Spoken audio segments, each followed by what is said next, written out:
Hi, welcome back. In this video, we're going to kind of work on a new concept that we sort of started to talk about in the last video. If you remember in the last video, we were working on an example of music that was in 2/2 time. And so remember, that means that the half note gets the beat.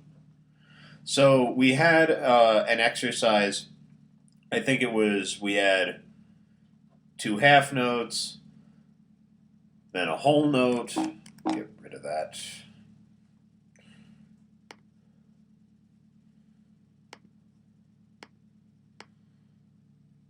There.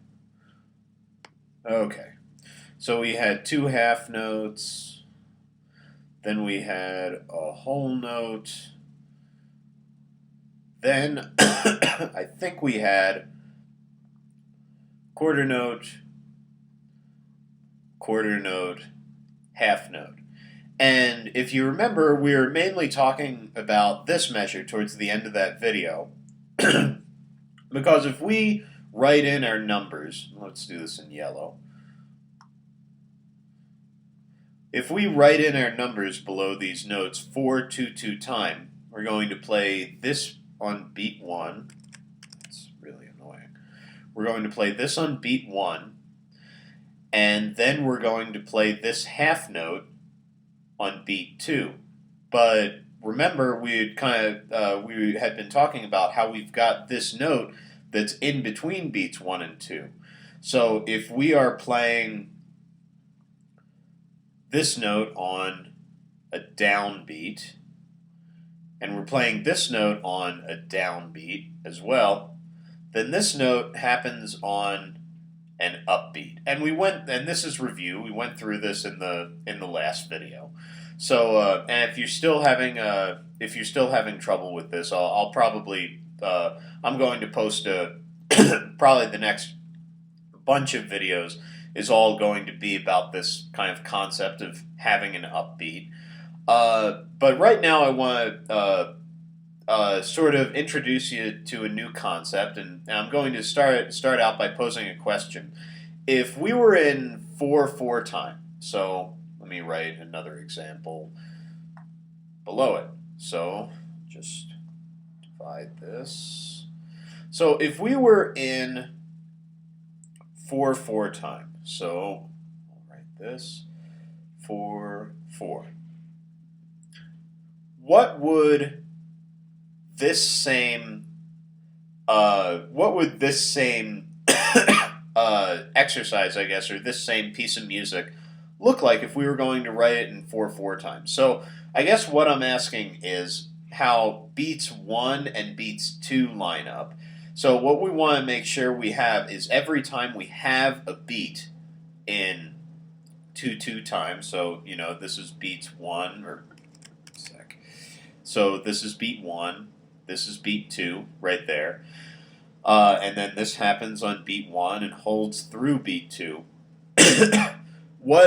Pretty much what I'm asking, and this might get easier when I show you how to do this in this next example, but what I want you to do is I want you to be able see if you can write this same example. So we've got beat 1, then beat 2, then start on beat 1, hold into beat 1, then we go 1 and 2, like that. See if you can write this example out in 4/4 time, keeping the same beat structure, I guess. And I might not be explaining that incredibly clearly, so I'll just do that right now, and you can kind of see what I mean.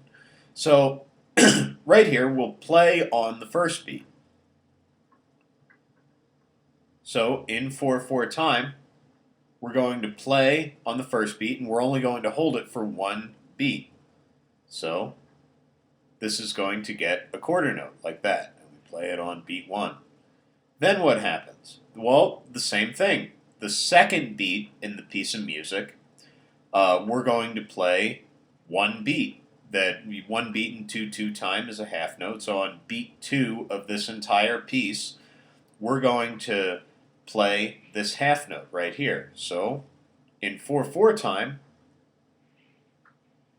that would mean that we just play a quarter note. So I hope this is making sense so far. So pretty much, we're just trying to keep the beats lined up. So if we were going to put on a metronome and play this and pretty much try to play the exact same thing that we have up here, with the metronome on, except we're just going to write it in 4/4 time. I guess the question is, what would that look like? So so moving on to the next thing, we've got this whole note in 2/2 time right here, and in terms of where it happens in the entire piece of music, so we've already had 2 beats in the piece of music, and this right here, this beat 1 in 2/2, this is the 3rd beat for the entire piece.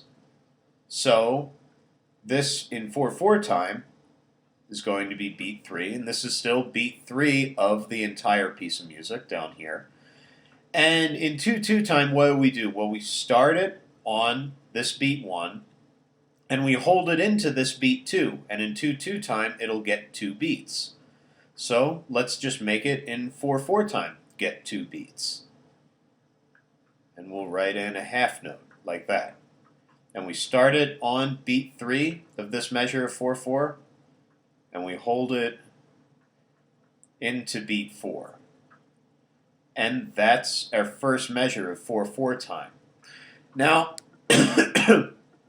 here we're kind of getting into a bit of a new concept. So on beat 1, because we've gone through 1, 2, 3, 4 beats of music so far, and that's covered up this first measure of 4/4. On beat 1 of this measure, what would the equivalent to this be in 4/4? Because this would have to be, this is a half of a beat in 2/2 time. So what would that look like in 4/4? So, and this is a new concept. We haven't seen this yet in this playlist, but I want to introduce you to the concept of putting a flag on a note. So how you would write this, so you would have, it would look just like a quarter note, except we would have this flag. And what that means right now, I'll do, in the very next video, I'll show you kind of an example. I'll show you, I'll give you a bit of an intuition on how these flags work. But for right now, this, and I'll write this in red on the side. When you have a note like this with a flag, this is an 8th note. And we'll explain this much more in the next couple of videos. But for right now, this is an 8th note. And that is 1/2 of a quarter note. So just the same way that fractions work, 1/8 is equal to 1/2 of a quarter note. So, if you were to write that out, 1/8 is equal to a quarter note times a half. So, and that's,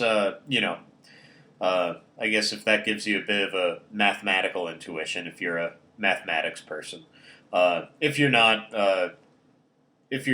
don't worry about it. It's not a big deal if I confused you with that right there. Or I hope it's not a big deal. So anyway, back to this example. So we've got this 8th note starting on this beat 1 of 2/2. And then we have a second one, because we're just going to fill up, and I'll write in beat 1 there. We're just going to have the same exact thing again, and it's going to happen in between this first beat and this second beat. So let's just write that in down here. So we're just going to have another 8th note that we had before.